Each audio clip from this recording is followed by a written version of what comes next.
Okay, sorry, we got cut off again. Was running out of file space on my computer. I think I fixed it, but we'll see. So we were starting our look at the Hopi version of this myth, which involves Tawa, the sun, creating the four worlds, and the worlds are brighter and brighter as you go on, befitting the worlds created by the sun. And in this case, the one who leads the people, the human beings, are already underground, and the one who leads them is a figure known as Spider Grandmother, who appears in a lot of myths. There's a character kind of like her in Navajo mythology as well, an old spider woman and an old spider man. But here it's Spider Grandmother, and she is the guide in this case. Again, this sort of bug, if you want to get technical, what are spiders relative to bugs? But, this bug type of entity is being this guide. And again, that there is a particular guide to get you to the next world, which is pretty cool. When you get to the top, there are some gods there. There's these boys who are playing these ball games that create the mountains because the balls are bouncing into the earth and making these hard mountains all over the place. It's pretty wild. And again, it's human beings who create the sun and the moon. They take leather and they make leather discs and then they paint them colors and they sing, and their song lifts the sun and the moon up into the sky. Again, Coyote is asked, is the one who takes on the responsibility, whether chosen or not, to put the stars in the sky. And he just takes a bucket of paint and he just flings blobs all over the place. It's a very modern art sort of thing. And he just causes all this random chaos in the sky once again. Only this time it's paint instead of stones. And in Hopi mythology, you have the origin of the different Hopi clans, and they choose corn cobs, and the different colors of corn and different kinds of corn lead to the different clans coming to be. So again, it's an origin of the human side of things, and you have these guides leading the way. If we turn to the Iroquois creation myth, and now the Iroquois is a name for a lot of different tribes who banded together, and these are people of the Northeast, meaning they were some of the first that American settlers encountered and came into conflict with after a while. And so they were a group of 7 different tribes who had banded together. And their myths share a lot in common with different variations. And they have a story, interestingly, that there is a world above our own, that is, if we were to go beyond the sky, their earth is our sky. And one day, a sky woman fell from their earth to our earth. Sky woman, who is also known by various names and different myths. Sometimes she's named, sometimes she's just called Sky Woman. And her world is very beautiful and peaceful, but unfortunately she fell into our world. And at the time, our world was all ocean.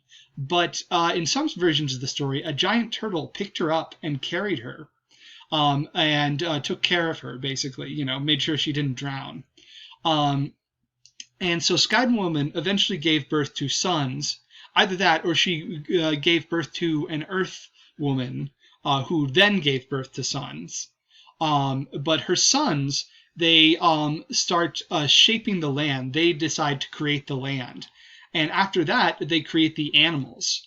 Now, one son is good and the other one is evil. They're twins and perfectly matched. One of them creates all sorts of harmful creatures, like things that are going to try and kill you, poisonous creatures, stuff like that.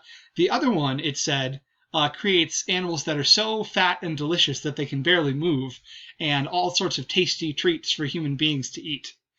So they're, a very different sense of morality. One is trying to help human beings, and the other is trying to sabotage them, basically.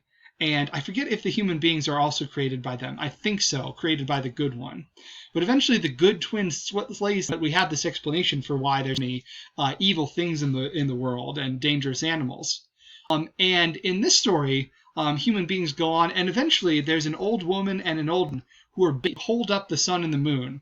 They're like these lights in the sky that they're holding up, and they've just kind of been exiled to do this duty. But at the same time that they've been exiled, they're also given this supreme honor because this is an important purpose, lighting the world.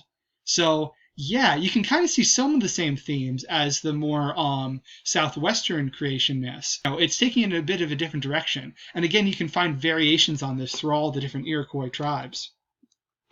And if we were to go a little further away, we could talk too about the Aztec creation myth. The Aztec creation myth has the story of the 5 ages of the world, or the 5 suns. Basically, there were different ages of the world, and in each of them, the world came to an end after a long period. There's just a catastrophe. Sometimes it's a flood. Sometimes it's just destruction, a fire, war waged by the gods, things like that. All sorts of different troubles can befall you. And each civilization had a different sun, and eventually it went out. And so the story of our world is that the gods had to sacrifice one of their members to create the 5th world. And it's not clear, I think, at least not from what I've read, if these are the same gods, per se, as we have later on, but in some stories they are.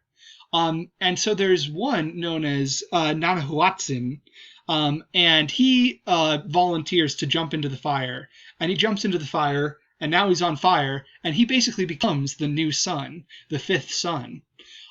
Then another guy is like, oh man, I can't believe I was so cowardly as to not to volunteer for that. So he jumps right in and he becomes the moon. Initially, he's as bright as the sun, but the other gods throw stuff at him, including a rabbit. And so his light dims a bit. And also he gets an imprint of a rabbit on him, which is a story that appears in a lot of cultures, a rabbit in the moon, which is kind of cool. And then some versions of the story, the other gods, they also throw themselves into the fire. And I don't think they become the stars or anything. They just keep the whole world going. Or the gods continue on and become our gods. And kind of the implication of this story is that this is how the gods made the world that we live in. But if things don't work the way they should, the 5th sun will go out and we'll be left in the darkness again. And the way to keep things going as they should is to do human sacrifices. So keep the current gods pleased, keep making human sacrifices, and then the 5th sun won't go out. So that's pretty interesting right there. And you can see maybe a kind of relationship between this sort of idea of these recurring ages of the world. And it's very tempting to say that, they're all influenced, because we know Native American cultures are all, if you go far enough back, far enough back, to when the first people crossed over the Bering Strait from Russia through Alaska, they're all related to that population. And maybe it was multiple waves of population, but there are all these cultural connections and there are all these relationships. So all the myths could have evolved from common sources, but probably evolved, from multiple different variations and versions. It's hard to say, what portions are the same because they're connected historically, and what portions are similar because these are just compelling things to say about the world. But it's very tempting to see that this is all connected. For contrast, we could also look at, the ages of the world in Hesiod. And, we know that Hesiod was not connected to the Native American stuff, but he again evokes this idea of these different ages of the world. And for him, things got steadily worse. But here, they seem to get better.